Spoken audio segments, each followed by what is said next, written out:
السلام علیکم ناظرین، سلامتی ہو آپ پر جہاں بھی آپ ہوں۔ کیلنڈر پر آج تاریخ ہے 22 محرم الحرام، انگریزی تاریخ 1 ستمبر ہے۔ اپنے میزبان راہی حجازی سے عالمی خبریں سنیے۔ امریکی انخلاء کے بعد طالبان کا جشن، کابل ایئرپورٹ کا کنٹرول سنبھال لیا۔ طالبان نے افغانستان سے امریکی افواج کے مکمل انخلاء کے بعد ہوائی فائرنگ کر کے جشن منایا، جس کے بعد مسلح فورس نے کابل ایئرپورٹ کا کنٹرول سنبھال لیا ہے۔ منگل کی صبح طالبان کی بدری فورس اپنی گاڑیوں میں سوار ہو کر کابل کے حامد کرزئی انٹرنیشنل ایئرپورٹ کے اندر داخل ہوئی، جہاں انہوں نے مختلف مقامات کا جائزہ لیا۔ طالبان کے ترجمان ذبیح اللہ مجاہد سمیت دیگر رہنماؤں نے علامتی طور پر ایئرپورٹ کے رن وے پر چہل قدمی کی۔ اس موقع پر فوجی وردی میں ملبوس بدری فورس کے مسلح اہلکار بھی موجود تھے۔ افغان دارالحکومت کابل سے گزشتہ رات آخری امریکی فوجی طیاروں کے جانے کے بعد رات بھر کابل میں جشن منایا گیا۔ ہوائی فائرنگ ہوتی رہی اور صبح ہوتے ہی افغان طالبان کے ترجمان ذبیح اللہ مجاہد حامد کرزئی انٹرنیشنل ایئرپورٹ کے اس حصے میں پہنچے جہاں رات تک امریکی فوجی مقیم تھے۔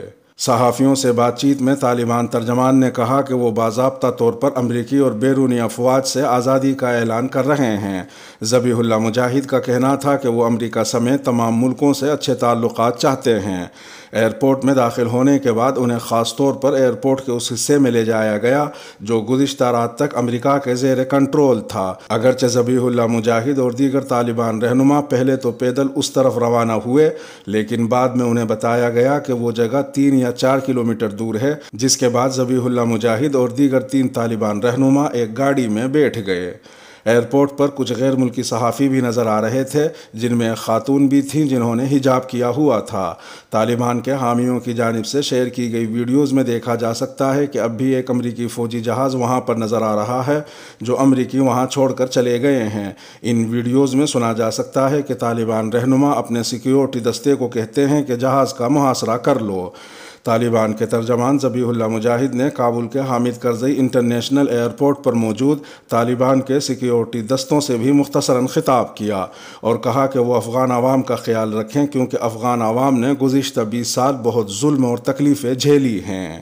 ذبیح اللہ مجاہد نے اپنے مختصر خطاب میں مزید کہا کہ آپ سب کو پہلے تو مبارکباد دیتا ہوں اور یقین دلانا چاہتا ہوں کہ یہ آزادی ہمیں آپ جیسے مجاہدوں، ہمارے فدائی نوجوانوں اور مخلص لیڈرشپ کی وجہ سے ملی ہے۔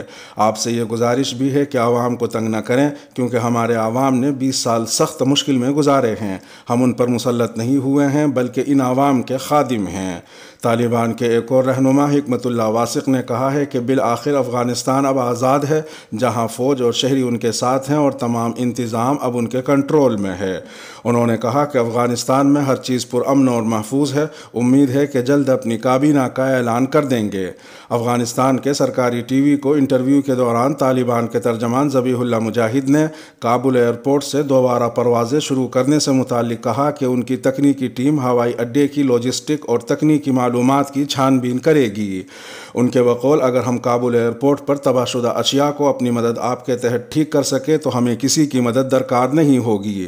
طالبان ترجمان نے کہا کہ اگر تباہ حال ایئرپورٹ کی بحالی کے لیے تکنیکی یا لاجسٹک کی ضرورت پیش آئی تو اس سلسلے میں قطر یا ترکی سے معاونت طلب کی جا سکتی ہے۔ ذبیح اللہ مجاہد نے یہ نہیں بتایا کہ کابل ایئرپورٹ پر کیا تباہ ہوا ہے۔ واضح رہے کہ افغانستان سے امریکہ کے چلے جانے پر پورے افغانستان میں جشن فتح منایا جا رہا ہے۔ میڈیا رپورٹس کے مطابق خوست میں بڑی ریلی نکالی گئی جس میں امریکہ اور نیٹو کا علامتی جنازہ بھی نکالا گیا۔ دوسری جانب قندھار میں بھی ریلی نکالی گئی۔ اس ریلی میں بھی عوام نے بڑی تعداد میں شرکت کی۔ ان کے علاوہ افغانستان کے دیگر صوبوں میں بھی جشن فتح کی یہ ریلیاں نکالی گئی ہیں، جن کی ویڈیوز اور تصاویر افغان سوشل میڈیا پر عام ہیں۔ طالبان شورا کا 3 روزہ اجلاس ختم، اسلامی حکومت کے قیام سمیت اہم امور پر گفتگو۔ طالبان کی رہبری شورا کا 3 روزہ اجلاس اختتام پذیر ہو گیا، جس میں افغانستان میں اسلامی حکومت کے قیام کے ساتھ ساتھ ملکی سیاسی اور سیکیورٹی صورتحال پر گفتگو کی گئی۔ طالبان کے ترجمان ذبیح اللہ مجاہد نے سماجی رابطوں کی ویب سائٹ ٹویٹر پر اپنے پیغام میں کہا کہ اسلامی امارت رہبری شورا کا 3 روزہ اجلاس صوبہ قندھار میں اسلامی امارت کے سربراہ ملا ہبت اللہ اخونزادہ کی سربراہی میں منعقد ہوا۔ ہفتے کو شروع ہونے والا شورا کا 3 روزہ اجلاس پیر کو ختم ہوا، جس میں موجودہ سیاسی اور سیکیورٹی صورتحال کے ساتھ ساتھ ملک کے سماجی مسائل پر بھی تفصیلی گفتگو ہوئی۔ انہوں نے کہا کہ شورا کے اجلاس میں ملک میں نئی اسلامی حکومت کے قیام سمیت عوام کے جان و مال کے تحفظ، سہولیات کی فراہمی اور لوگوں سے اچھا رویہ رکھنے کے حوالے سے اہم فیصلے اور مشاورت کی گئی۔ اس سلسلے میں انہوں نے مزید بتایا کہ شورا کے اجلاس کے اختتام پر اسلامی امارت کے صدر نے کونسل کے اراکین سے خطاب کرتے ہوئے جامع ہدایات دی اور اراکین کو ان کی ذمہ داریوں سے آگاہ کیا۔ ادھر طالبان ترجمان ذبیح اللہ مجاہد نے نجی ٹی وی سے گفتگو کرتے ہوئے کہا کہ امریکہ کی افغانستان آنے کی وجہ قدرتی وسائل کو لوٹنا بھی تھا، لیکن امارت اسلامی دنیا سے اچھے تعلقات چاہتی ہے۔ انہوں نے کہا کہ ملک میں معاشی مسائل ہیں اور انہیں قومی تاجروں کے ساتھ مل کر حل کرنے کی کوشش کریں گے، جبکہ نئی حکومت غیر ملکی سرمایہ کاری کو راغب کرنے کی کوشش بھی کرے گی۔ انہوں نے ایک مرتبہ پھر یقین دہانی کرائی کہ افغانستان کی سرزمین کسی بھی ملک کے خلاف استعمال نہیں ہوگی۔ دنیا کے لیے ہمارا پیغام امن ہے اور دنیا کو ایک مرتبہ پھر ہمارے بارے میں سوچنا چاہیے۔ ملکہ برطانیہ کی تصویر کی حفاظت کریں گے۔ طالبان حکام نے کہا ہے کہ وہ کابل میں برطانوی سفارت خانے کے اندر ملکہ الزبیتھ کے پورٹریٹ کا خیال رکھیں گے۔ کابل کے طالبان کے ہاتھوں میں جانے کے بعد برطانوی سفارت خانے کا عملہ جلد بازی میں افغانستان سے نکل گیا تھا، تاہم وہ جاتے ہوئے سفارت خانے میں اہم اشیاء اور دستاویزات چھوڑ گئے، جن میں ملکہ کا پورٹریٹ اور ان افغان شہریوں کی فہرست شامل ہے جنہوں نے برطانوی فوج کے ساتھ تعاون کیا۔ برطانوی اخبار دی سن نے ٹائمز کا حوالہ دیتے ہوئے بتایا کہ طالبان نے ملکہ کی تصویر کی حفاظت کی یقین دہانی کرائی ہے، جو سفارت خانہ خالی کرنے کے دوران وہاں رہ گئی تھی۔ برطانوی سفارت خانے کی حفاظت پر مامور ایک طالبان کمانڈر نے کہا کہ ہم اپنی کمان کے ماتحت ہیں اور سفارتی مقامات کی حفاظت اور دیکھ بھال کرنا ہماری ذمہ داری ہے۔ طالبان کمانڈر رحیم اللہ ہجرت نے کہا کہ ہم یہاں سیکیورٹی برقرار رکھیں گے اور جب تک برطانیہ ہماری حکومت کو تسلیم نہ کر لے اور ان کے سفارتکار یہاں واپس نہ آ جائیں، تب تک ہر چیز کو جوں کا توں رکھا جائے گا۔ ہم ملکہ کی تصویر کا بھی خیال رکھیں گے اور ایسا کرنا ہماری ذمہ داری میں شامل ہے۔ انڈیا اور طالبان کی دوحہ میں پہلی باضابطہ ملاقات۔ انڈیا کی وزارت خارجہ نے اعلان کیا ہے کہ افغانستان پر طالبان کے کنٹرول اور امریکی فوج کے انخلاء کے بعد پہلی مرتبہ انڈیا کا طالبان کی اعلیٰ ترین قیادت سے منگل کو باضابطہ طور پر رابطہ ہوا ہے۔ وزارت خارجہ کے اعلان کے مطابق منگل کو قطر کے دارالحکومت دوحہ میں انڈیا کے سفیر اور طالبان کے اعلیٰ ترین رہنماؤں کے درمیان ملاقات ہوئی۔ اس ملاقات کے بارے میں وزارت خارجہ کی جانب سے ایک مختصر سا بیان جاری کیا گیا ہے، لیکن طالبان کی طرف سے تاحال اس بارے میں کوئی بات سامنے نہیں آئی ہے۔ وزارت خارجہ یہ دعویٰ کر رہی ہے کہ ملاقات طالبان رہنما کی درخواست پر دوحہ میں انڈیا کے سفارت خانے میں ہوئی، جبکہ برطانوی خبر رساں ادارے روئٹرز کی خبر میں کہا گیا ہے کہ یہ ملاقات دوحہ میں طالبان کے سیاسی دفتر میں ہوئی۔ انڈیا نے کہا ہے کہ انڈیا کے سفیر دیپک متل سے طالبان رہنما شیر محمد عباس استنکزئی ملنے انڈین سفارت خانے آئے۔ انڈین وزارت خارجہ کے مطابق ملاقات میں امریکہ کے انخلاء کے بعد افغانستان میں رہ جانے والے انڈین شہریوں کے تحفظ اور ان کی جلد از جلد بحفاظت انڈیا واپسی کے بارے میں بات ہوئی۔ انڈیا کے سفیر نے انڈیا سفر کی خواہش رکھنے والے افغان شہریوں اور خاص طور پر اقلیتوں سے تعلق رکھنے والے افغان شہریوں کا معاملہ بھی ملاقات میں اٹھایا۔ انڈیا کے سفیر نے انڈیا میں پائی جانے والی اس تشویش کا بھی اظہار کیا کہ انڈیا کی مخالف شدت پسند تنظیمیں افغانستان کی سرزمین استعمال کر کے انڈیا پر دہشت گردی کے حملے کر سکتی ہیں۔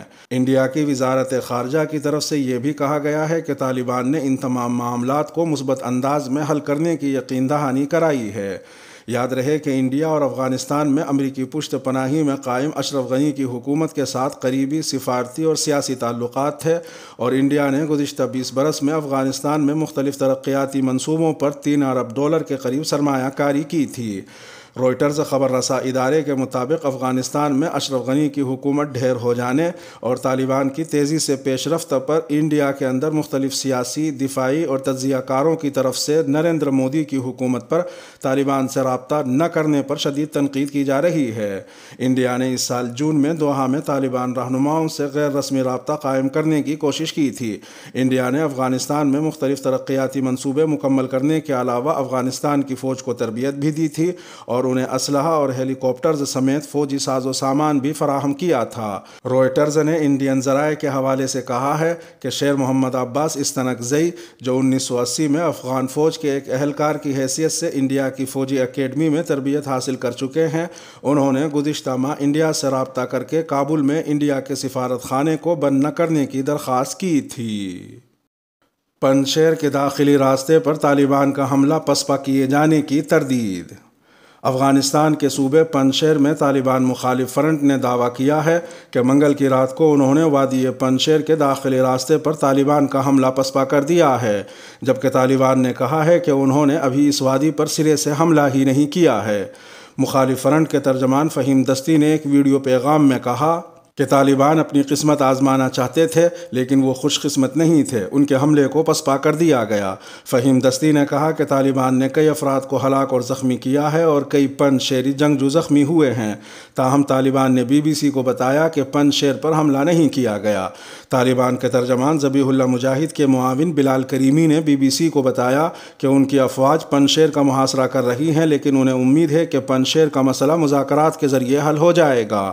مخالف فرنٹ کے دعوے کے بارے میں طالبان نے کہا کہ طالبان فورسز جو کہ صوبہ پروان میں تھی تو ان پر مخالف نے حملہ کیا۔ ان کے مطابق اس جھڑپ میں طالبان کی افواج مخالفین کے کئی مورچوں پر قبضہ کرنے میں کامیاب ہوئیں اور دشمن کی افواج وہاں سے بھاگ گئیں۔ طالبان ایئرپورٹ کا نظام کیسے چلائیں گے؟ افغانستان سے امریکہ کا انخلا مکمل ہو چکا ہے اور افغان طالبان کے مطابق ان کا ملک اب غیر ملکی افواج سے خالی ہو گیا ہے اور کابل ایئرپورٹ کا کنٹرول بھی اب ان کے پاس ہے۔ افغانستان سول ایوی ایشن کی جانب سے جاری کردہ تازہ ترین نوٹم یعنی نوٹس ٹو ایئر مین کے مطابق کابل ایئرپورٹ اور کابل کا ایئر اسپیس اب ملٹری کے پاس ہے اور بغیر کسی کنٹرول کے ہے۔ ایوی ایشن کی جانب سے تمام ایئر لائنز کو مطلع کیا گیا ہے کہ ایئرپورٹ پر ابھی کوئی بھی ایئر ٹریفک سروس موجود نہیں، لہٰذا وہ کابل ایئر اسپیس کا استعمال اپنے رسک پر کریں۔ تاہم سوال یہ پیدا ہوتا ہے کہ کابل ایئر اسپیس کب تک بند رہے گی اور امریکی فوجیوں کے انخلا اور طالبان کے کنٹرول کے بعد اب کابل کا حامد کرزئی انٹرنیشنل ایئرپورٹ کس طرح فعال ہوگا تاکہ اسے دوبارہ پروازوں کے لیے بحال کیا جا سکے۔ طالبان کے قطر دفتر کے ترجمان ڈاکٹر محمد نعیم سے جب پوچھا گیا کہ وہ کابل ایئرپورٹ کو کس طرح چلائیں گے تو ان کا کہنا تھا کہ طالبان کا پہلے سے ایئرپورٹ کو چلانے کا تجربہ موجود ہے اور 90 کی دہائی میں جب طالبان کی حکومت تھی تو افغانستان کے تمام ہوائی اڈے فعال تھے۔ ڈاکٹر نعیم نے بتایا کہ تکنیکی شعبہ جات چلانے کے لیے افغانستان میں ماہرین بھی موجود ہیں، تاہم چونکہ اس سے پہلے تکنیکی شعبہ جات کو غیر ملکی افواج چلا رہی تھیں جن میں ترکی بھی شامل تھا، اور ہم نے بعد میں بھی ان ممالک کو بتایا تھا کہ اگر کوئی ملک تکنیکی شعبہ جات کو چلانے کے لیے مدد فراہم کر سکتا ہے تو وہ ضرور کرے۔ انہوں نے مزید بتایا کہ ترکی کی تکنیکی ٹیم کابل ایئرپورٹ پر خدمات انجام دے رہی تھی اور اب بھی ہمیں کوئی مشکل نہیں ہے، اگر وہ اپنا کام جاری رکھنا چاہتے ہیں تو کر سکتے ہیں۔ دیگر شعبہ جات کو فعال کرنے کے حوالے سے ڈاکٹر نعیم نے بتایا کہ اس پر کام جاری ہے۔ ایئرپورٹ ابھی بہت برے حالات میں ہے اور چیزیں وہاں بکھری پڑی ہیں، ہم کوشش کر رہے ہیں کہ ان کو جلد از جلد بحال کریں۔ انہوں نے بتایا کہ ہم کوشش کر رہے ہیں کہ ایئرپورٹ کو افغانستان کے لوگوں اور باقی دنیا کے ساتھ رابطے کے لیے بحال کریں۔ بین الاقوامی کمیونٹی سے بھی ہم امید کرتے ہیں کہ وہ اس ضمن میں افغان عوام کی مدد جاری رکھیں گے کیونکہ یہ افغانستان اور بین الاقوامی ممالک کے مابین ایک پل کی حیثیت رکھتا ہے اور جلد اس کو بین الاقوامی معیار کے مطابق کھول دیا جائے گا۔ تعلیم اور خواتین کے حقوق کے تعلق سے ہم اپنے موقف پر قائم ہیں۔ انڈیا کے چینل TV9 بھارت ورش کو دیے گئے انٹرویو میں طالبان کے مذاکرات کار سہیل شاہین نے کہا ہے کہ امریکی افواج کے انخلا کے بعد اب کابل میں حالات بہتر ہو رہے ہیں۔ کابل سمیت افغانستان کے دیگر صوبوں میں امن و امان کی صورتحال تیزی سے بہتر ہو رہی ہے۔ طالبان کے ترجمان سہیل شاہین نے داعش خراسان کے ساتھ جنگ پر کہا کہ داعش کا مسئلہ افغانستان سے غیر ملکی قبضہ ختم ہوتے ہی ختم ہو جائے گا۔ داعش کی جڑیں افغانستان میں آباد نہیں ہیں، اسے جلد قابو میں لے آیا جائے گا۔ افغانستان میں حکومت بنانے کی حکمت عملی پر انہوں نے کہا کہ اس کا اعلان جلد کیا جائے گا۔ ہماری حکمت عملی آخری مرحلے میں ہے، اس حوالے سے تمام رہنماؤں سے بات چیت کی جا رہی ہے اور ان سے مشورہ لیا جا رہا ہے۔ ہم تمام رہنماؤں سے بات چیت کے بعد حکومت بنانا چاہتے ہیں۔ بچوں اور خواتین کے موقف پر سہیل شاہین نے کہا کہ طالبان خواتین کے حقوق اور تعلیم کے لیے کوشاں ہیں۔ طالبان نے جو وعدہ کیا ہے وہ زمین پر نافذ کیا جا رہا ہے۔ خواتین افغانستان میں دفتر جا رہی ہیں، تمام صوبوں میں اسکول کھل گئے ہیں۔ طالبان کی مخالفت کرنے والوں کے حوالے سے سہیل شاہین نے کہا کہ طالبان کی پالیسی سب کے لیے یکساں ہے۔ جو لوگ ان میں شامل ہونا چاہتے ہیں وہ انہیں اپنائیں گے، جو طالبان کے ساتھ نہیں ہیں ان کا بھی استقبال ہے۔ کابل ایئرپورٹ پر افغانوں کی بھیڑ کے تناظر میں کیے جانے والے اس سوال پر کہ آخر اتنے افغانی افغانستان کو چھوڑنا کیوں چاہتے ہیں، طالبان ترجمان نے جواب دیتے ہوئے کہا کہ یہ کوئی پریشانی والی بات نہیں ہے۔ اگر آپ کے یہاں دلی کے اندر امریکہ جانے کا اس طرح کا اعلان ہو جائے تو اندرا گاندھی انٹرنیشنل ایئرپورٹ پر اس سے بھی زیادہ بھیڑ آپ کو دیکھنے کو مل جائے گی۔ اس کے ساتھ ہی ویڈیو کا اختتام ہوا۔ اپنے میزبان راہی حجازی کو دیجیے اجازت۔ سلامتی ہو آپ پر جہاں بھی آپ ہوں۔